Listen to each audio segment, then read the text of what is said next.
with Straightsmile Solutions, straightsmilesolutions.com. And if you're listening to this video, it's because I haven't had a chance to make the infographic that goes along with it. It takes me some time to make those. And this video, getting this out, was clearly very urgent because I had this question twice today and it's only 9 a.m. So I was like, all right, I need to address this whole overcorrection thing. I don't know what is going on and why you guys are all asking about overcorrection. It's absolutely ridiculous. So here is my thoughts on overcorrection. But before I can say that, I need to give the yay disclaimer you're going to get anytime I talk about Invisalign or a clear aligner company or some other companies that haven't always historically been that nice to me. Although Invisalign was nice and they invited me to their GP Summit. Yes, I have to pay for it. But I'm excited because I've always wanted to go to the GP Summit. So I will be there. Yay! They said no 10 years in a row and they finally said yes to this orthodontist. So I've already paid for it. I have my travel. I will be there, GP Summit in Las Vegas 2023. Come and meet me. Let's party. Let's have some drinks. Anyways, and I heard there's some dancing. I love Las Vegas. All right, overcorrection.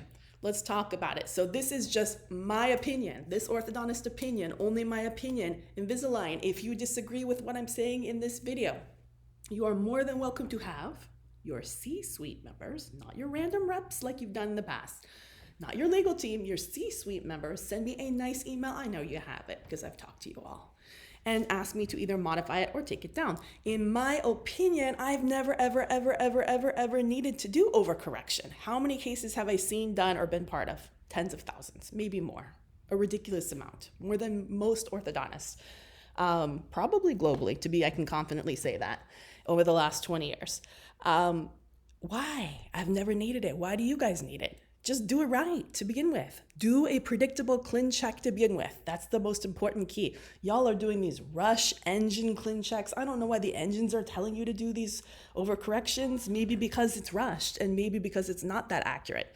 If you learn to do it accurate, you don't need to overcorrect. That makes like zero sense to me. How can a company, this is going to be a rant, so just keep that in mind. How can a company like Align Technology, sorry guys, you guys are amazing. I speak really positively and I got to tell you guys, I've never been paid by them. I've never received a cent from them. I've never had a thanks from them. I do these videos because I think it's a good product. I have my own kid in the product. My husband was in the product.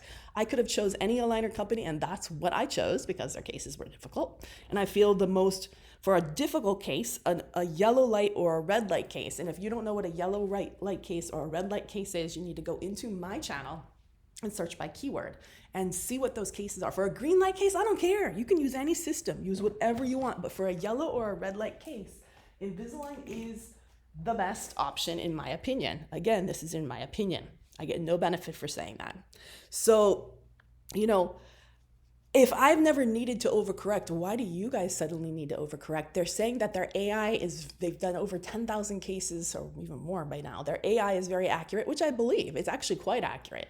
Maybe in the very complex cases, I occasionally need a refinement. But for the most part, if I make a predictable treatment plan, that's my part to do. Okay, I got to learn to do that and I'm good at it.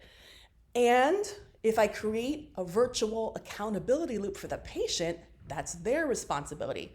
I can't control that, but I can create ways that I can keep an eye on it and do my best to rein it in.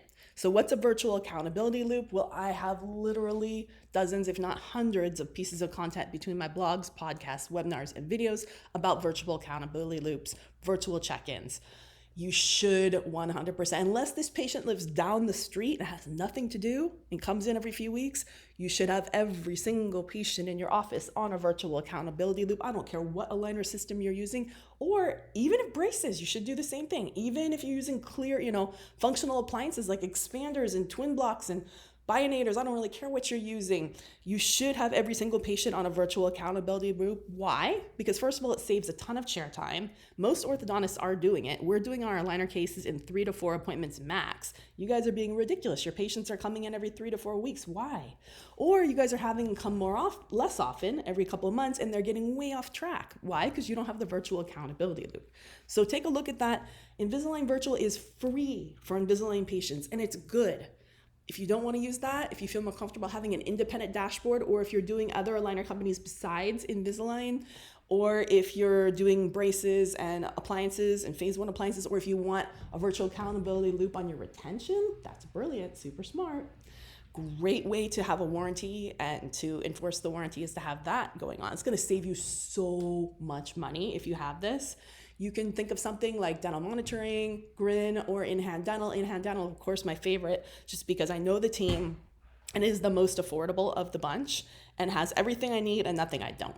So, I mean, I don't want a computer reading my outcomes. I want to read it myself. I want my team to learn to read it. So if you want an introduction to in-hand dental, go ahead and shoot me an email, info@straightsmilesolutions.com, and you can get the Dr. Amanda discount rate because I've negotiated an awesome rate with them. All right, so that's pretty much it. So again, there's two buckets of overcorrection.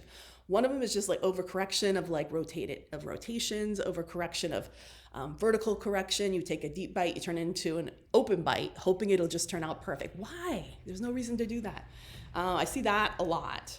I also see it with lower incisors. Sometimes they'll overcorrect it. Why? So many times they, unless you have them on a solid virtual accountability loop every single week so you don't overcorrect it, because it does sometimes overcorrect. It makes things worse, and now it takes you months, if not a year or more, to fix it. That makes zero sense to me. Just do it right to begin with.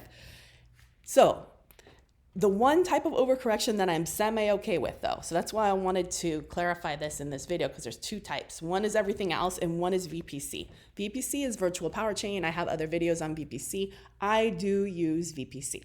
That is a form of overcorrection. That's that green line. I'm not going to go into what it is, but there are times when I will use it. So watch my other videos on VPC and when and why I recommend it. That type of overcorrection I do recommend, but you have to be very judicious on when you use it.